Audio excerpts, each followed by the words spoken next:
नमस्कार साथीहरु, म सागर टेक सागर च्यानलमा तपाईहरुलाई स्वागत गर्दछु।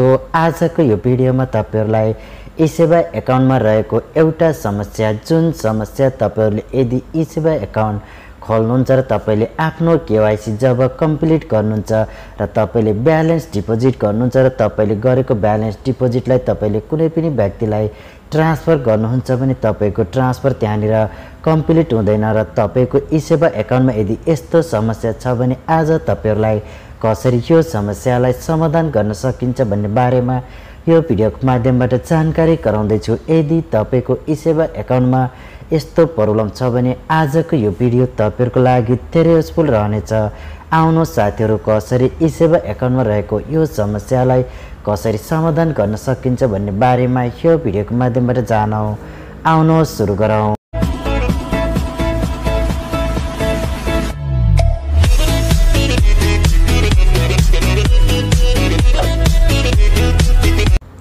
यदि तपाईहरु ESewa युजर हुनुहुन्छ र तपाईले ESewa एकाउन्टलाई नयाँ खोल्नु भएको छ भने तपाईहरुलाई म एउटा महत्त्वपूर्ण जानकारीको बारेमा बताउन गइरहेको छु। यदि तपाईहरु नयाँ हुनुहुन्छ र तपाईले आफ्नो ESewa एकाउन्टलाई कन्टिन्यू रूपमा बेहतरिन तरिकाले चलाउन चाहनुहुन्छ या तपाईको ESewa एकाउन्टमा कुनै पनि समस्या नआओस् भन्न चाहनुहुन्छ भने तपाईले केवाइसी कम्प्लिट गर्दा तपाईले ESewa एकाउन्टको कस्टमर केयरमा कल गरेर तपाईले आफ्नो केवाइसीलाई कम्प्लिट गर्नुहोस्। यदि तपाईले ESewa एकाउन्टको कस्टमर केयरमा कल गरेर तपाईले केवाइसीलाई कम्प्लिट गर्नुहुन्छ भने तपाईको ESewa एकाउन्टमा कुनै पनि समस्या आउँदैन र आज तपाईहरुलाई कसरी ESewa एकाउन्टको कस्टमर केयर नम्बरलाई हेर्न सकिन्छ या पाउन सकिन्छ भन्ने बारेमा पनि यो भिडियोको लास्टमा बताउन गइरहेको छु। यदि तपाईले कस्टमर केयरबाट आफ्नो केवाइसीलाई कम्प्लिट गराउनुहुन्छ भने तपाईको एकाउन्टमा कुनै पनि समस्या आउन र तपाईले जति ब्यालेन्सलाई पनि डिपोजिट गरेर तपाईले ट्रान्सफर गर्न सक्नुहुन्छ।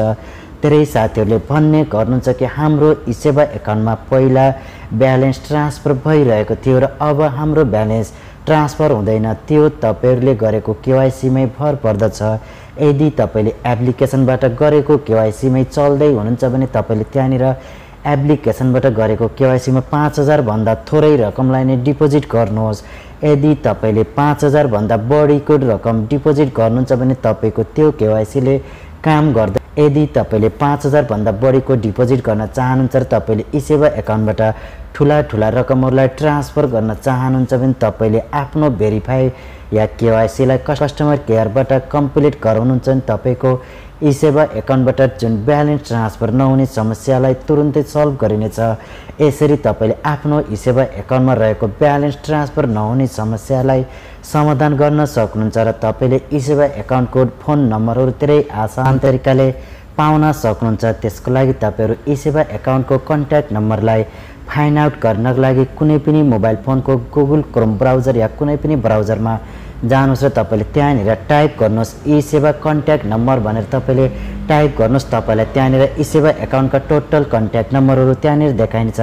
तपाईले त्यहाँबाट टोल फ्री नम्बरमा पनि कल गर्न सक्नुहुन्छ र त्यसको अलावा अन्य नम्बरमा पनि कल गर्न सक्नुहुन्छ। तपाईले ESewa एकाउन्टको भेरिफाईलाई कम्प्लिट गर्न सक्नुहुन्छ। यदि तपाईले ESewa एकाउन्टको कस्टमर केयरमा कल गरेर आफ्नो भेरिफाईलाई कम्प्लिट गर्नुहुन्छ भने तपाईको ESewa एकाउन्टबाट जुन ब्यालेन्स ट्रान्सफर नहुने समस्या या तपाईको ESewa एकाउन्टमा केवाइसी को अपडेट समस्या या तपाईको ESewa एकाउन्ट भित्र रहेका कुनै पनि समस्यालाई तुरुन्तै सल्भ गरिनेछ। यसरी तपाईले ESewa एकाउन्टको कस्टमर सर्भिसबाट तपाईले आफ्ना समस्याहरुलाई धेरै आसान तरिकाले सल्भ गर्न सक्नुहुनेछ। आशा गर्दछु भिडियो मन पर्यो होला। भिडियो मन परे लाइक गर्नु होला, शेयर गर्नु होला र हाम्रो च्यानललाई सब्स्क्राइब नगरेको भए सब्स्क्राइब नि गरिदिनु होला। हवस् त, धन्यवाद।